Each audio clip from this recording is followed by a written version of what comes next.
guys, kembali lagi bersama Hewan Viral. Kelahiran hewan tak selamanya mulus guys. Ada kalanya mereka mengalami tantangan karena mereka menjadi sangat rentan saat hamil dan melahirkan. Di alam liar tantangan ini biasanya tidak mendapat campur tangan manusia sehingga ada kalanya induk dan anak hewan tidak terselamatkan. Yuk langsung aja kita simak kisahnya dalam video kelahiran hewan paling menegangkan yang belum pernah kamu lihat sebelumnya berikut ini. Nomor 1. Kuku Catfish. Synodontis multipunctatus juga dikenal sebagai kuku catfish. Kuku squeaker atau multipunk adalah ikan lele kecil dari Danau Tanganyika, salah satu danau di sistem Great Rift Valley di Afrika. Kuku catfish mungkin adalah orang tua hewan terburuk yang pernah ada. Alih-alih membesarkan keturunan mereka sendiri, kuku catfish akan memaksa spesies ikan lain untuk menampung anak-anaknya di mulut. Kuku catfish akan masuk ke mulut ikan lain, umumnya ikan cichlid, lalu meletakkan telur mereka di sana. Ikan cichlid yang menjadi target umumnya tidak menyadari hal ini karena mereka sendiri sedang menampung telur-telur ikan cichlid di dalam mulutnya. Jadi telur ikan cichlid dan telur ikan kuku catfish akan bercampur di mulut induk ikan cichlid. Tapi masalahnya guys, telur ikan kuku catfish ini menetas lebih cepat dari telur ikan cichlid dan anakan ikan kuku catfish biasanya akan memangsa telur ikan cichlid. Wah, jahat sekali ya. Biasanya ikan cichlid yang dijadikan target adalah ikan yang memiliki penglihatan buruk dan cenderung pasif.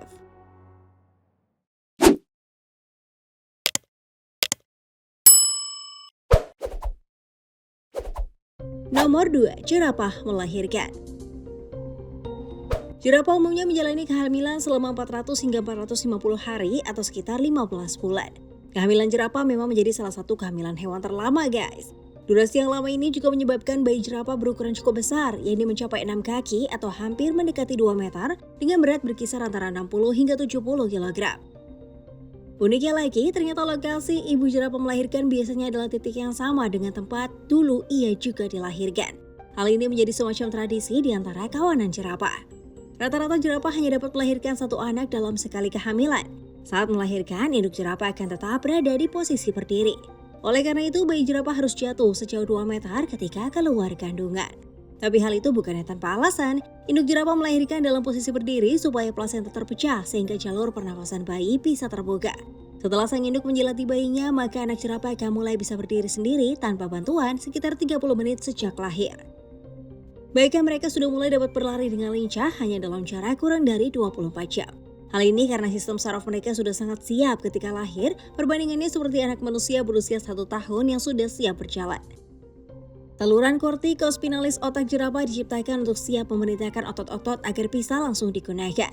Kemampuan untuk segera menguatkan otot-otot tubuh jerapah sangatlah penting bagi mereka, mengingat jerapah merupakan mangsa yang empuk bagi para predator tingkat atas. Waktu yang dihabiskan sang ibu untuk merawat anaknya rata-rata berkisar antara 9 hingga 12 bulan. Nomor 3. Kodok Suriname. Kodok Suriname atau disebut juga dengan pipa-pipa terkenal karena kebiasaan reproduksinya yang unik. Pasalnya, telur kodok Suriname justru ada di punggung kodok. Telur-telur ini tenggelam ke dalam kulit dan membentuk kantong selama beberapa hari, akhirnya terlihat seperti sarang lebah yang tidak beraturan. Embrio akan berkembang hingga tahap kecebong di dalam kantong ini. Setelah 12 hingga 20 minggu, kodok muda akan menetas sebagai kodok kecil dan terlihat identik dengan induknya. Butuh beberapa saat bagi mereka untuk tumbuh lebih besar karena mereka hanya memiliki panjang 25 mm ketika mereka lahir. Setelah anak-anaknya lepas dari kulitnya, induk kodok akan melepas perlahan lapisan kulitnya dan memulai lagi siklus perkawinan. Meskipun penampilannya aneh, kodok Suriname adalah contoh yang bagus dalam cara mengasuh anak pada katak. Dengan cara induk membawa anak di punggungnya, sang induk telah membuat para bayi katak terbebas dari predator dan parasit. Nomor 4. Platypus. Platypus atau Ornithorhynchus anatinus adalah spesies hewan yang unik dari Australia. Platypus bisa berenang dengan kecepatan sekitar 1 meter per detik, tetapi ketika mencari makan, kecepatannya bisa mencapai 4 meter per detik. Namun platypus sulit berjalan di darat karena tungkainya pendek. Untuk perkembangbiakan, platypus termasuk ke dalam hewan ovipar. Platypus menelurkan telur yang mirip dengan telur reptil dan sedikit lebih bundar daripada telur burung. Platypus betina biasanya menelurkan 2 telur pada saat bersamaan. Telur menetas sesuai periode inkubasi yang berlangsung sekitar 10 hari. Setelah telur menetas, keluarlah bayi platypus tidak berambut yang langsung melekat pada induknya. Sang induk kemudian akan menyusui anaknya yang buta dan peka. Bayi platypus akan meninggalkan sarangnya setelah berusia 17 minggu. Nomor 5, dubuk atau hyena tutul. Dubuk atau hyena tutul adalah mamalia karnivora dari suku Hyaenidae, terdapat di seluruh Afrika di sebelah selatan Sahara kecuali Lembah Kongo. Meskipun seringkali dianggap sebagai hewan pemakan bangkai yang penakut, sebagian besar dubuk mendapatkan makanan dengan cara berburu hewan berukuran sedang. Tidak seperti kebanyakan hewan lain yang para pejantannya lebih agresif dan mendominasi saat musim kawin tiba, hyena betina justru sebaliknya. Hyena tutul betina akan menampilkan pertunjukan untuk menarik perhatian hyena jantan. Tak jarang, para betina akan berkelahi dengan betina dari kelompok lainnya dengan menggigit alat kelamin yang bisa merusak kemampuan reproduksi lawannya. Bahkan tubuh mereka pun lebih berotot daripada para pejantan. Perkawinan hyena pun tidak mudah lantaran organ klitoris hyena betina yang memanjang sekitar 17 cm layaknya penis pada jantan yang disebut pseudopenis. Oleh sebab itu, para jantan harus berhati-hati untuk mengarahkan alat kelaminnya pada saat kawin. Selain itu, jalur kelahiran pada hyena hanya selebar sekitar 2,5 cm sehingga menyebabkan induk hyena betina berisiko tinggi mengalami kematian. Begitu pula pada bayi yang akan dilahirkan. Robekan di jalur kelahiran induk hyena bisa berakibat fatal dan menjadi bukti tingginya angka kematian betina yang baru pertama kali melahirkan. Sekitar 15% hyena tutul betina dilaporkan mati selama melahirkan anak pertama mereka. Namun, penis pada hyena betina ini juga membantu mereka agar terus bereproduksi demi kelangsungan hidupnya. Mereka menggunakan organ itu untuk memberikan sinyal kepada pejantan yang siap dikawini. Nomor 6, kuda laut jantan melahirkan. Apakah benar kuda laut jantan bisa melahirkan? Sebenarnya kuda laut jantan hanya memiliki kantong perut, guys. Saat kawin, kuda laut betina meletakkan 1.500 telur ke dalam kantong tersebut. Lapisan dalam kantong perut dipenuhi oleh pembuluh darah, lalu kuda laut jantan membuahi telur-telurnya menjadi embrio. Kuda laut jantan mengandung telur selama 9 hingga 45 hari hingga embrio berkembang menjadi bayi kuda laut yang ukurannya masih sangat kecil. Kemudian bayi-bayi dilahirkan di dalam air. Pada umur 30 hari, bayi kuda laut ini sudah dapat menggunakan fungsi ekornya untuk melilit dan bertengger pada substrat dan sudah dapat menggunakan organ gerak tubuhnya seperti sirip dada dan sirip punggungnya. Nomor 7, ikan siklit. Siklit atau cichlid adalah ikan dari famili Cichlidae dalam ordo Cichliformes. Ikan siklit berasal dari benua Afrika dan mempunyai warna cerah dan bervariasi. Oleh karena itu, mereka digemari para penghobi ikan hias karena tubuhnya memancarkan sinar dalam kegelapan. Cara perkembangbiakan ikan siklit cukup unik, guys. Awalnya, induk ikan siklit akan meletakkan telurnya di sarang membuahi mereka, lalu mengambil telur di mulutnya dan membawanya sampai menetas. Telur akan menetas antara 10 hingga 15 hari setelah pembuahan. Betina kemudian menahan bayi di mulutnya hingga 2 minggu. Bahkan induk ikan siklit mengisapnya kembali agar anak-anaknya tidak terancam bahaya. Wah, protektif sekali ya induk ikan ini. Nomor 8, bintang laut. Bintang laut atau disebut juga kelas Asteroidea banyak dikenal dengan 5 lengan yang besar dan bentuknya seperti bintang. Mereka hidup di dasar perairan laut. Umumnya bintang laut memiliki diameter 10 hingga 20 cm. Permukaan bagian bawah lengan mereka bertindak seperti penyedot sehingga mereka bisa mencengkram koral maupun dasar lautan.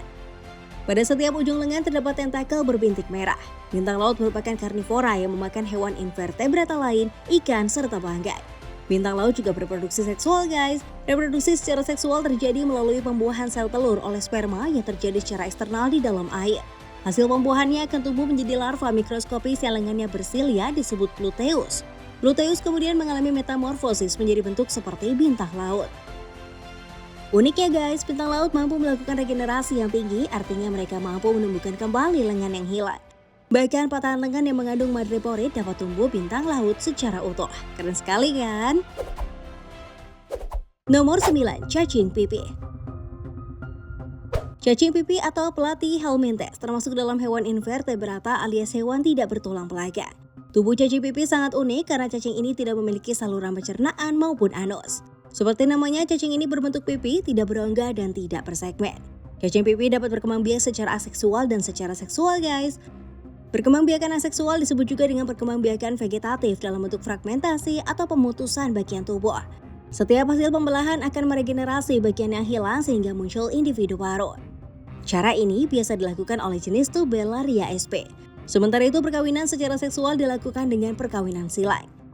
Sebenarnya, cacing pipih bersifat hermafrodit guys, yaitu artinya satu individu memiliki 2 organ kelamin, yaitu jantan dan betina sekaligus, dan keduanya berfungsi sepenuhnya. Namun reproduksi seksual pada cacing pipih hanya bisa dilakukan lewat perkawinan silang. Saat zigot dan kuning telur yang terbungkus kapsul menempel pada batu atau tumbuhan, terbentuklah embrio yang mirip induknya. Nah, sebelum kita lanjut ke segmen selanjutnya, kami punya satu challenge menarik buat kalian nih guys. Jika kalian memencet tombol like, subscribe, dan membunyikan lonceng kurang dari 5 detik dari sekarang, kalian bisa mendapatkan keberuntungan pada hari ini loh guys. Ayo, segera buktikan sendiri sekarang juga ya. Nomor 10. Kanguru. Kanguru adalah hewan mamalia khas Australia yang memiliki ciri khas berupa sebuah kantong. Bagian dalam kantong kanguru sangat hangat sama dengan suhu tubuh induk kanguru tersebut yakni sekitar 40,5 derajat Celcius. Karena itulah kita bisa berkeringat di dalam sana guys. Kantong kanguru berisi 4 puting susu atau saluran susu. Ketika induk kanguru melahirkan bayi melalui saluran vagina setelah 32 atau 33 hari hamil, bayinya sangat belum berkembang.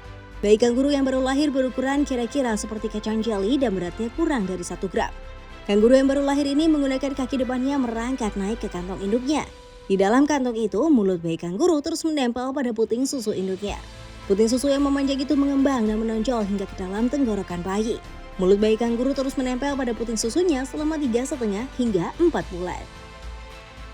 Nah, itulah video kelahiran hewan paling menegangkan yang belum pernah kamu lihat sebelumnya. Bagaimana pendapat kalian guys? Apakah kalian pernah melihat hewan yang sedang hamil atau melahirkan di alam liar? Atau kalian memiliki hewan peliharaan yang sedang hamil atau melahirkan saat ini? Yuk bagikan cerita kalian di kolom komentar. Terima kasih buat kamu yang tetap menonton hingga video ini berakhir. Sampai ketemu di video selanjutnya ya. Bye-bye.